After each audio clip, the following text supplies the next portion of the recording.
Hello everybody, Save MGS here. Today I'm going to give you my predictions for Extreme Wars 2013. And yes, that was the best of the year 2000 WWF magazine. Don't ask me why I have it. I just found it one day. If that isn't enough, I have this. Remember this magazine? I miss the good old wrestling magazines. They really don't exist anymore. But I digress. Today I'm going to give you my predictions for Extreme Wars. I have to admit I've been very interested with this card. Just like last year's Extreme Wars event. And it seems like it's becoming a upper B level pay per view these days. It's not A-list pay per view. I don't think it ever will be. It's not a Survivor Series, a SummerSlam, or WrestleMania, or Royal Rumble. But yeah, it's a very very good B level show. I like the concept. I just like how they build to it now. Now things are different from how they were back in the late '90s, early 2000s. They really don't have that hardcore wrestling anymore. So I think it's a very good idea to have an event where it just gets brought back. When you don't see that type of wrestling for a long time, when it does happen, it means not more. See, that was kind of the problem with the hardcore title and stuff. People just kind of went, "Oh, that's great." I mean, when it first came out, it was all on the rage and stuff. But I'd like to say it kind of just got oversaturated with that style of wrestling. So if an event like this, you know, that only happens once a year, you really don't see hardcore wrestling anymore. I just think this event makes that style of wrestling mean all that more. So yeah, let me go into my predictions for it. Okay, first up on the card we have Team Hell in Hell versus the Shield. I have to say, as I said in one of my last prediction videos, the Shield has been booked very well. They're strong. They're probably the most over group in the organization right now. And as I said before, Kane, Daniel Bryan, I think they're a great team. But I think it's time to put the Shield over as tag team champions. I mean, they can just do the old-fashioned freeboards were. If you're not familiar with that, it's when a more than two-person tag team holds the title. They're able to switch around the belts in that group. Like, let's say we have a four-man group. We have the two that won the titles, but the other two in that group could potentially defend the titles as well. Kind of like the Spirit Squad back in 2005 or 6, was it? And also as obvious as the wars named after the Fabulous the Freebirds. But I digress. I'm pretty sure I just fucked up the word Freebirds. But anyways, I think they're gonna have to put the Shield over and make them tag team champions. I mean, there's just a very over group, and I think it's about time King Daniel Bryan broke off as a tag team. And this really gives them the perfect reason to break off as a tag team. The reason they were together as a tag team was because they had the titles. I think this is just a win-win for everybody in this situation. Next up on the card, we have it for the United States Championship, Kofi Kingston versus Dean Ambrose.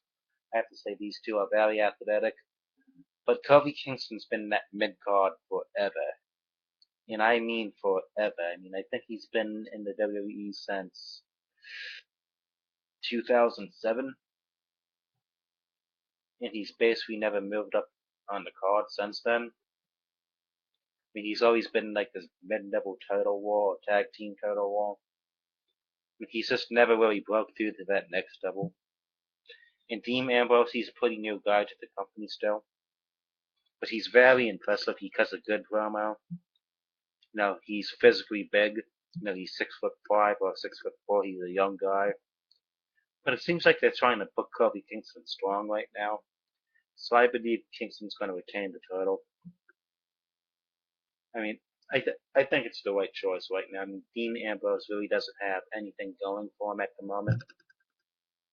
But, that could change in a heartbeat. I mean, this is just a mid-card fodder match. But yeah, my official pick is Kofi Kingston. Next up, we have Y2J, the Ayator of Rock and Roll, the highlight reel. Hang on. I'm trying to think of all his nicknames. Give me a second. 1 second. Goes to Wikipedia. Okay. I think I found his nickname section. Okay. Now, to give this man a proper introduction, I had to do this. In this match, we're going to have the one, the only, the man of 1,004 hearts, the Lionheart, the Irish Horror of Rock and Roll, the best in the world at everything he does, the King of the Lord, Y2J Chris Jericho. Oh, that wasn't dramatic. And he will be facing newcomer Fandango in a rematch from WrestleMania. Now, the WrestleMania match was pretty good. It didn't blow me out of the water or anything. I'd probably give it 3 stars out of 5. No, it wasn't terrible. It was average. Above average, I should say.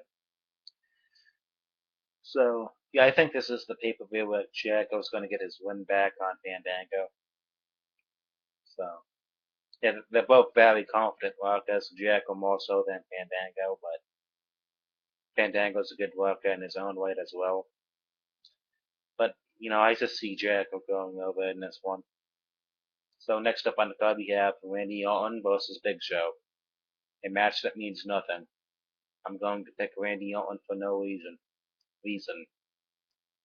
Next up on the card we have Sheamus versus Mark Henry. I think we're getting a double tone on this match. Now, Sheamus was kind of acting like a dick. I mean, he's doing heelish things to Mark Henry. I mean, Mark Henry's, pulling trucks and stuff. I thought Mark Henry was supposed to be heel here, man. But it just seems like they're booking a double tone in this strap match. And honestly, it doesn't matter who wins.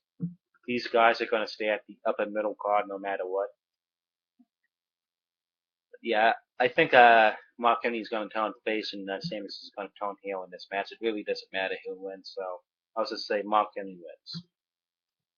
Next up on the card we have the one, the only Hunter Hearst Helmsley, also known as the King of Kings, the Cerebral Assassin, and I'm sure he has another dozen nicknames that I'll not remember.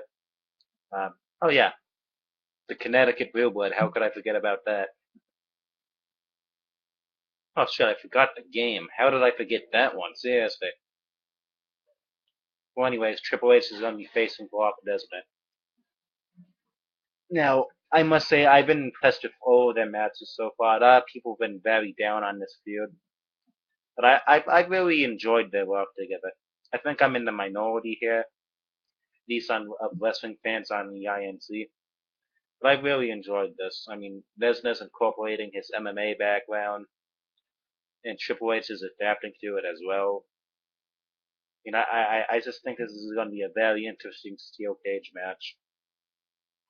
And obviously they're going to have to put Lesnar over to kill every bit of heat Lesnar has right now. So yeah, I'm going to pick Lesnar to win. Next up on the card we have Alberto Del Rio versus Jack Swagger in an I Quit match for a number 1 contendership for the World Heavyweight title. The only reason this is happening is because Dolph Ziggler got hurt. I don't care at all about this match. So I'm going to say ADR wins it because it makes more sense to have a face go in there with Swagger than Jack. I mean, a face go in there with Ziggler than Jack Swagger, who is a heel.